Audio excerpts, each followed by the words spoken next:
Hi, I'm Joe Feeks, editor of Pig Health Today, and with me is Dr. Patrick Webb. He is a veterinarian and director for the Swine Health Programs at National Pork Board. Thank you for joining us, Patrick. Thanks for having me. Secure pork. I mean, this sounds like a very important topic because it's about business continuity. But explain to me what that means. Sure. So there's certain diseases that we don't have in the United States that internationally would cause us to lose our ability to do trade.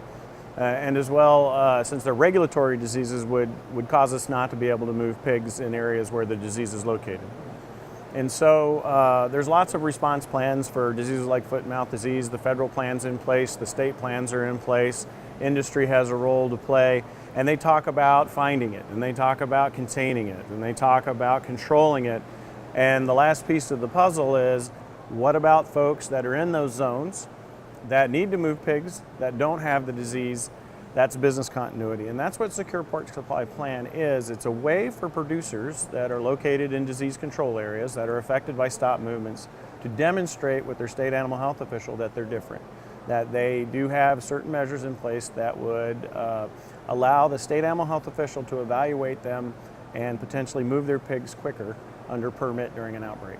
Essentially, trying to figure out where to draw the line. I mean, if you've got a neighbor who has a problem and you don't, showing that you have the biosecurity in place to continue operating your business? Absolutely. So when a state animal health official uses a control area to try to control a disease, they put up a lot of stop movement in that area. So the standard distance would be a 10-kilometer control area. Well, you put that control area in Sioux County, Iowa, and you've just wrapped up a lot of producers. Now, you're only going to have a few producers in that control area that have the disease or have been exposed to the disease, but you have a mountain of producers in that area that do not. Well, the state animal health official needs to know who's in the area and where they're at, and they need to communicate with those folks. But they also look at things like your traceability, movements on and off your site, your biosecurity protocols. They look at any tests that are required for the disease to determine whether you're negative. They like to look at information about, are you seeing signs of this disease? All of those things are in a stepwise progression that the state animal health official evaluates. Now, the choice is, do you evaluate it after, or do you have it available for evaluation prior? And so in a way, you are differentiating yourself from your neighbor in order to be able to move your pigs.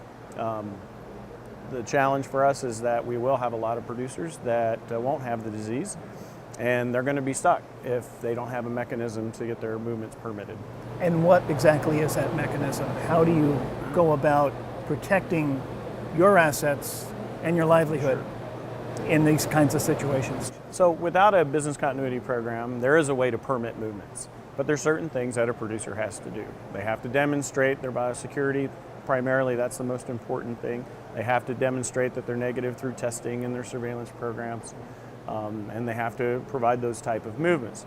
Now, I can wait and do that afterwards and take time to build all that information, and then the state animal health official looks at it and says, okay, I think we can permit movement. That takes time, precious time that you don't have in an outbreak because you're worried about moving your pigs that you have to move the next 3 days, or you have a welfare problem. Secure Pork can enter into the equation by being something on the front end that a producer can do and verify with their state animal health official. So when there is an outbreak, that data is already built. And not only is it built, but it is there in a mechanism, or it's there that where it can be shared very, very easily and in a format that's very easy to understand and manipulate to determine whether or not that producer remains to show that they don't have any infection on their site, so you can permit their movement. So it's an issue of, you hedge your bets on the back end, try to build it, or can you jump in on the front end and have it there and ready? I mean, it sounds pretty complex. I imagine you've got to get veterinarians to take a real active role in something like this. The producers and the veterinarians play a vital role.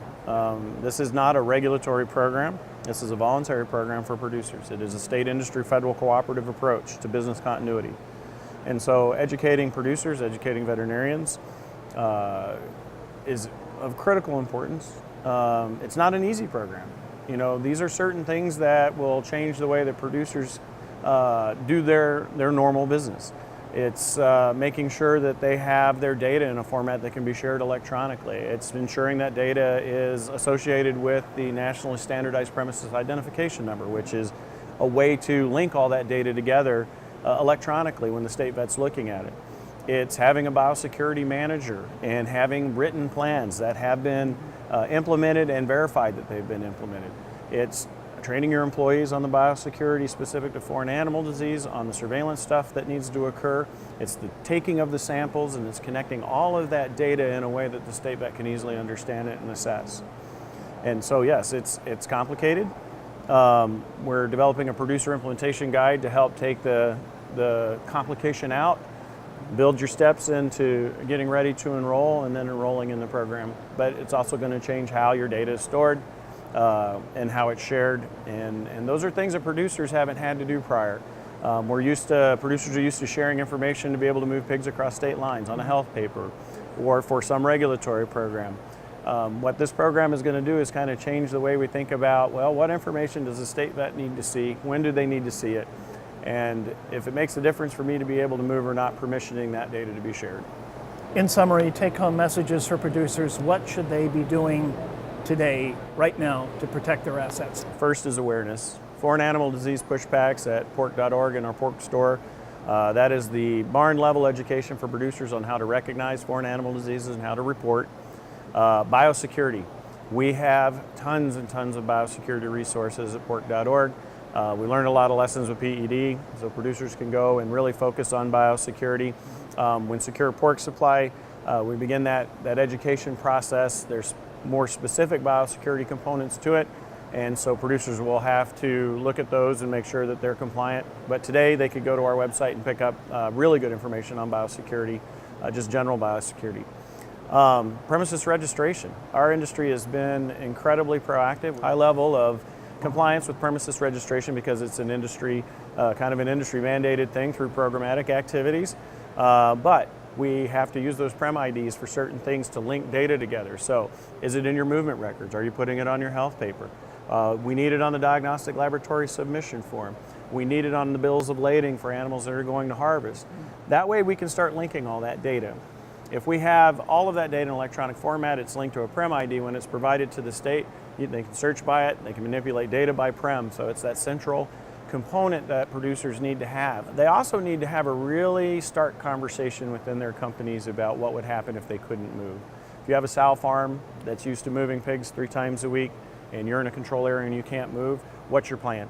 How do you mitigate animal welfare issues? Those type of plans need to be discussed. I call it plan, share, and prepare. You put plans together, you work with your state animal health official to discuss those plans and modify based upon their input, and then you've got to prepare to implement them. That means making sure that you have the people, you have the contracts if you need. Let's say if you're going to do composting, who are you going to contract with to get your carbon source? You know, those type of things have to be discussed. So we need to have stop movement plans. We need to have plans if, unfortunately, you have to do euthanasia and disposal. Those are internal discussions that producers need to have in their companies, and they need to share. And when they come to an agreement with the state vet on the approach, it's time to prepare. And those are probably the most critical steps that a producer can do today. We do have a FAD checklist that's available that goes in way more in detail of all the little bits and pieces, like how do you get paid? If the USDA is ordered that you have to euthanize your animals, do you get paid for that? Yes, you get indemnity. But how do you get in the system so they can cut you the check? There's certain little tricks of the trade there. There's certain numbers that you have to register for. I mean, it's all, just little small things that if producers use this checklist and follow it, they're doing everything they can do today to be as prepared. And then when we're able to start enrolling producers in secure pork, they're already down the road on the ramp up in order to participate. Now, just playing devil's advocate, you mentioned foot and mouth disease, haven't seen it in this country since 1929. Classical swine fever, haven't seen that since the 70s. You get producers that are say, well, I'm going to take my chances. That seems like a lot of work to prepare. Well, you certainly have to educate, and we'll have early adopters that I've talked to many production systems. The risk of not being able to export and the risk of not being able to move your pigs is very powerful. Yeah. And it's a motivator, it's a carrot. we want to make sure that we educate producers past that. Yeah, it seems like a lot of work, because you don't want to be doing this the day after. Yeah. Or I'll do it tomorrow. And you know, and it's realistically, with international travel, international trade, illegal trade, people that don't like us, there are constant opportunities for the introduction of these types of diseases, and we've been incredibly diligent with trying to keep them out. But there's always a risk. There's more countries than not that have foot and mouth disease. African swine fever is really causing some challenges over in the EU right now, and in Russia and Belarus. These diseases haven't gone away. We haven't gotten rid of them like smallpox. So we are at risk. It's a small risk, but it's a high consequence. So I think those facts that you can share with producers to try to make sure that they comprehend the program and make those changes to be enrolled in Secure Pork, I think we can make those cases, and I hope we get a high level of compliance.